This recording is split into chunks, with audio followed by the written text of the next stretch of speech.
اللهم صل على محمد وعلى آل محمد كما صليت على إبراهيم وعلى آل إبراهيم إنك حميد مجيد.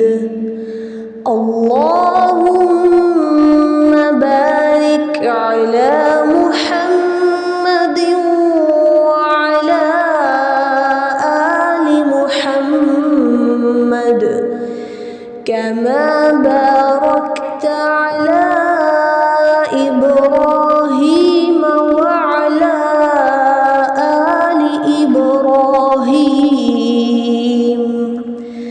إنك حميد مجيد.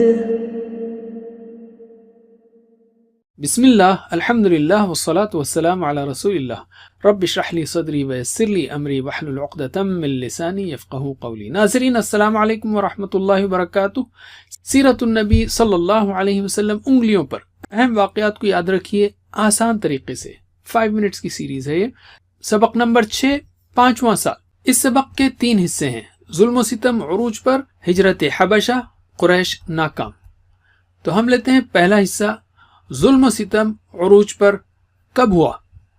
نبوت کے 4تھے سال میں ظلم و ستم شروع ہوا اور تقریباً ہر صحابی پر ظلم کیا گیا. ظلم و ستم کا یہ سلسلہ ہفتوں مہینوں ہی نہیں بلکہ اس سے بھی زیادہ چلتا رہا. جو صحابہ غریب یا غلام تھے ان پر تو ظلم کی حد کر دی گئی، جیسے بلال، صہیب، خباب، یاسر، سمیہ، عمار رضی اللہ عنہم وغیرہ. کسی کو باندھ کر مارا گیا تو کسی کی کعبے کے صحن میں پٹائی کی گئی، کسی کو چٹائی میں لپیٹ کر مارا گیا، کسی کو تپتی دھوپ میں رسی باندھ کر گھسیٹا جاتا تو کسی کو گرم زمین پر لٹا کر سینے پر پتھر رکھ دیا جاتا، کسی کو مار مار کر شہید کر دیا گیا. اسباق و عمل. شدید ظلم و ستم کے باوجود صحابہ کرام رضی اللہ عنہم حق پر ڈٹے رہے. اس میں ہر ایمان والے کے لیے ایک اہم سبق ہے. آزمائشوں سے حفاظت کی دعا کرتے رہیں. آزمائش آ جائے تو استقامت کی دعا مانگیں. علم.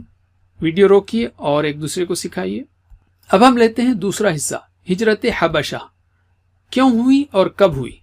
حبشہ کا بادشاہ نجاشی عیسائی تھا اور انصاف پسند شخص تھا. اہل مکہ کے ظلم سے بچنے کے لیے رسول صلی اللہ علیہ وسلم نے صحابہ رضی اللہ عنہم کو حبشہ کی طرف ہجرت کی اجازت دی. نبوت کے 5ویں سال رجب کے مہینے میں تقریباً 11 مردوں اور 5 عورتوں نے پہلی ہجرت کی. یہ لوگ 2 تجارتی کشتیوں میں سوار ہو کر حبشہ چلے گئے. قریش نے پیچھا کیا لیکن نامراد ہوئے. 2 ماہ بعد انہیں یعنی مسلمانوں کو غلط خبر ملی کہ اہل مکہ کے لوگ ایمان لا چکے ہیں. خوشی میں وہ واپس آ گئے اور مزید سخت حالات کا سامنا کیا، اس لیے کہ خبر غلط تھی. مکے میں جب ظلم انتہا پر پہنچ گیا تو سن 6 نبوی کے شروع میں تقریباً 100 صحابہ نے حبشہ کی طرف دوسری ہجرت کی. اہل مکہ نے ان کو روکنے کی کوشش کی لیکن وہ ناکام رہے. اسباق کیا لے سکتے ہیں ہم اور عمل کیا کر سکتے ہیں؟ یاد رکھیے صحابہ کرام رضی اللہ عنہم نے دین کی خاطر کئی قربانیاں دی. کسی بھی خبر پر عمل کرنے سے پہلے تحقیق کر لیں. ظلم سے بچنے کے لیے اپنے دین پر عمل کرتے ہوئے ہر اچھے انسان سے مدد لی جا سکتی ہے. علم. اب ہم لیتے ہیں تیسرا حصہ، قریش ناکام حبشہ میں. مسلمانوں کی حبشہ کی جانب ہجرت سے قریش کافی پریشان ہوئے. انہوں نے شاہ حبشہ کے لیے تحفے دے کر اپنے نمائندوں کو بھیجا. نمائندے شاہ حبشہ سے ملے اور کہا ان مسلمانوں نے اپنے باپ دادا کا دین چھوڑ کر نیا دین ایجاد کیا ہے، انہیں واپس کر دیا جائے. مسلمانوں سے بادشاہ نے سوال کیا تو حضرت جعفر رضی اللہ عنہ نے بادشاہ کے سامنے اسلام کی بہترین ترجمانی کی. بادشاہ بہت متاثر ہوا اور قریش مکہ کے نمائندوں کو واپس لوٹا دیا. اسباق و عمل. حق کا اظہار اور اعلان کرنے میں کبھی بھی ڈرنا نہیں چاہیے. سوالوں کا جواب حکمت کے ساتھ سوچ سمجھ کر دیجیے.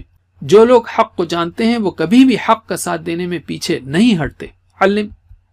اب ہم لیتے ہیں قرآن و حدیث.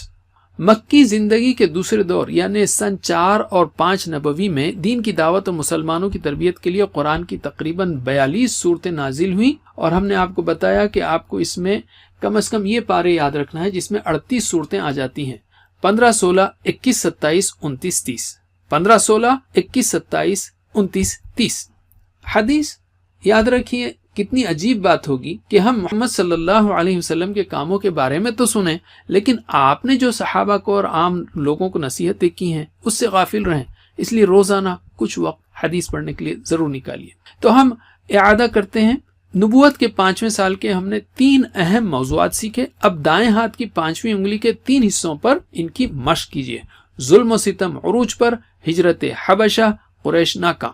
ظلم و ستم عروج پر، ہجرت حبشہ، قریش ناکام۔ اللہ سے دعا ہے کہ وہ ہمیں سیرت النبی صلی اللہ علیہ وسلم پڑھنے، پڑھانے، عمل کرنے اور دین کا پیغام پھیلانے کی توفیق دے۔ سبحانک اللہم و بحمدک، نشہد ان لا الہ الا انت، نستغفرک و نتوب الیک۔ والسلام علیکم ورحمۃ اللہ وبرکاتہ۔